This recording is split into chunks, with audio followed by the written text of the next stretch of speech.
The next few versions of Honkai Star Rail are about to be absolutely stacked, and in this video, I'll be going over every banner from 3.2 to 3.7.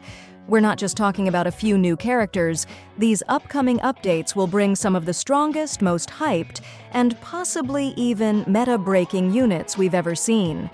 We're getting Castorice, Phainon, the Fate Collab, Dark March 7th, and much more, including triple banners, anniversary releases, and even the next Emanator.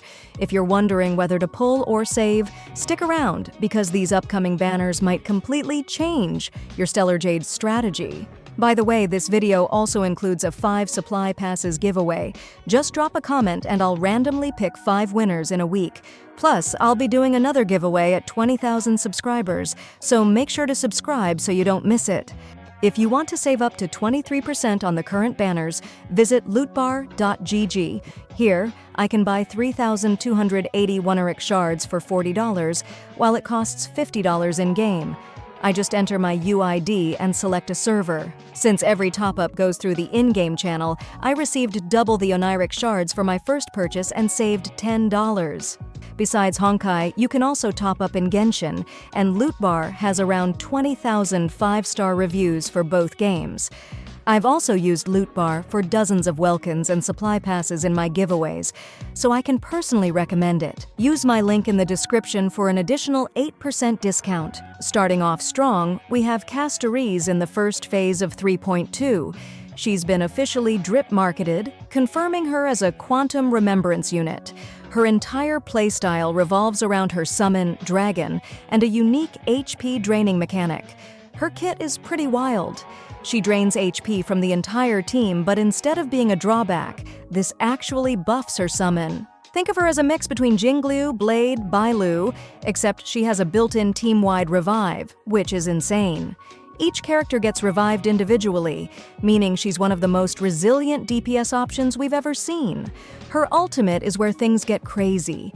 It has a special energy mechanic that scales with the HP she drains and provides a huge team-wide damage boost. On top of that, she has multi-hit attacks, joint attacks, turn advance mechanics, and more. She's expected to work best in either a hyper-carry setup with Sunday or a dual DPS comp with Mighty and Tribby, since they naturally synergize with her HP draining mechanics. Then, in the second phase, we're getting Anaxa. Originally rumored to be an Ice Nihility unit, he turned out to be Wind Erudition instead, and honestly, this fits him way better. His main gimmick is weakness implantation, but unlike Silverwolf, he can apply multiple weaknesses at once. If that means all 7 weaknesses, he might be one of the most universally useful characters in the game. His skill deals AoE wind damage and bounces between enemies, making him a strong sub-DPS. His ultimate adds a status effect that makes enemies take additional wind damage whenever they're attacked, kind of like Robin's additional damage mechanic. He also delays enemy actions, which can be game-changing in certain fights. Now, here's where things get fun. His synergy with Herta is ridiculous. Herta's talent gives him 80% crit damage, and in return, he helps her generate interpretation stacks faster. They work so well together that he's basically her best-in-slot teammate. And since he's an anniversary unit, his kit is expected to be top tier. If you're a Herta fan, this might be a must-pull. Just a few hours ago, we got huge news about reruns in 3.2.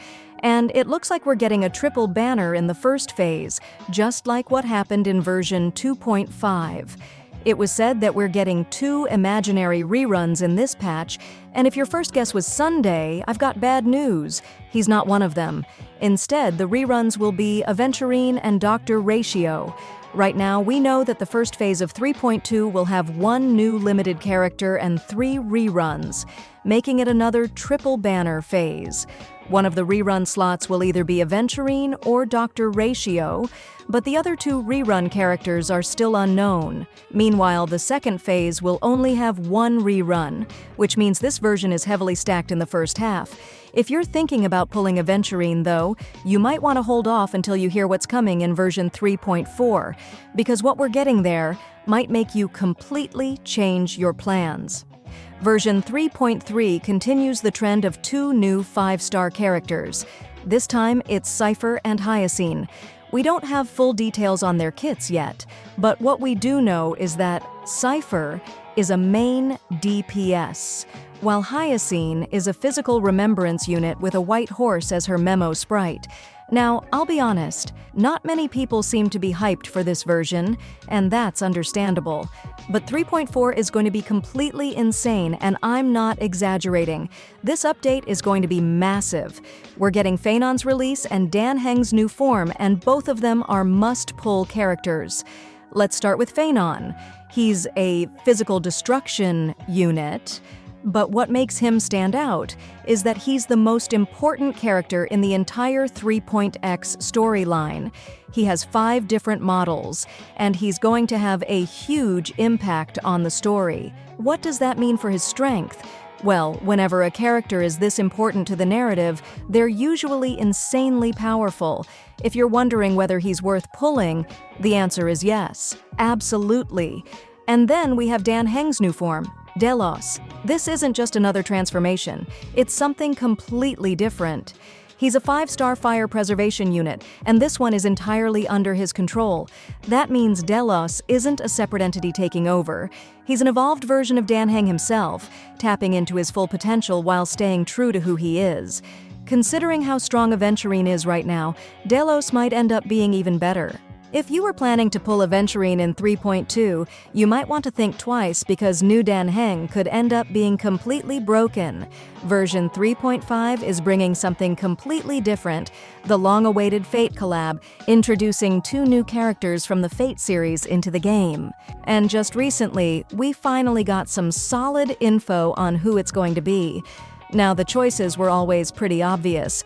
We're getting Saber and Archer. Saber is confirmed to be a 5-star unit, but aside from that, we don't have much information on her kit yet. What's surprising, though, is that Archer is a 4-star unit. Most people, myself included, expected 2 5-star characters, so this was a bit unexpected. And what about Gilgamesh? A long time ago, there were rumors that he'd be part of this collab, but if you look at my day, we already kind of have a Gilgamesh in the game, don't we? Either way, 3.5 is going to be huge, not just for Fate fans, but for anyone looking forward to a crossover character shaking up the meta. Version 3.6 is shaping up to be one of the most intriguing updates yet, because we're not just getting a new character, we're getting a new form of March 7th. And this isn't just a simple power-up or rework, it's a full-on dark version of March 7th. She will follow the Ice Remembrance path, which is already interesting because Remembrance is closely tied to memories and the past.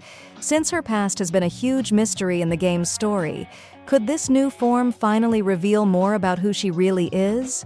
Unlike Dan Heng's controlled evolution, where he fully embraces his new form, March 7th's transformation is completely different. She is being fully possessed by another entity, meaning this isn't just a stronger version of March. This is an entirely new being taking over her body. And finally, 3.7 is bringing 2 highly anticipated characters, one of whom has been a long time coming, Cyrene. She will be a 5-star remembrance character, and alongside her, we're also getting a dedicated 4-star support designed to work specifically with her kit. There's still not much info on how Cyrene will play, but considering that she's been one of the most anticipated upcoming characters, there's a good chance that she'll be incredibly strong or bring a new mechanic into the game. With Cyrene being Remembrance, it also raises the question of how she'll fit into the meta of these versions, especially with March 7th's Dark form also being a Remembrance unit. Either way, 3.7 is going to be one to watch. Before we wrap things up, let's talk about something huge. Honkai Star Rail might be getting a brand new type of banner, something we've never seen before. According to recent leaks, a special banner featuring only characters who have received buffs might be introduced sometime in version 3.x. When exactly? That's still unknown, but if this actually happens, it could completely change how older characters are handled and how players plan their pulls. This isn't just speculation. Hoyoverse has already confirmed in their developer radio that they are actively planning to buff older characters, and now we have insiders suggesting that these buffed units might even get a dedicated banner. If true, this could be a massive shift in how reruns work. Right now, some of the game's earliest 5-star characters have struggled to keep up. It's not just that newer units have better stats. Many older characters have fundamental design issues that make them hard to use effectively in today's meta. At this point, it's not confirmed when this banner will be added, but since it's rumored for version 3.x, we could see it sooner than expected. If this system is handled well, it could fix a lot of issues with older characters, make pulling for standard characters more valuable, and give players better options when planning reruns. So, looking at everything from 3.2 to 3.7, it's pretty clear that Star Rail is about to enter one of its most stacked periods yet. From game-breaking DPS units to major collabs, anniversary releases, and even the next Emanator, there's a ton to look forward to. If you were debating whether to pull or save, I hope this breakdown helped, because some of these upcoming characters might make you completely rethink your Stellar Jade strategy. Whether it's Castorice's insane HP drain playstyle, Anaxa's universal weakness implantation, Heng's next-level evolution, or even the dark version of March 7th, every update is packed with meta-shifting units. Now, the real question is, who are you planning to pull for? Let me know in the comments and let's see how these banners shake up the game. Save up to 23% on the current banners at lootbar.gg. All you need is your UID and server. The link is in the description.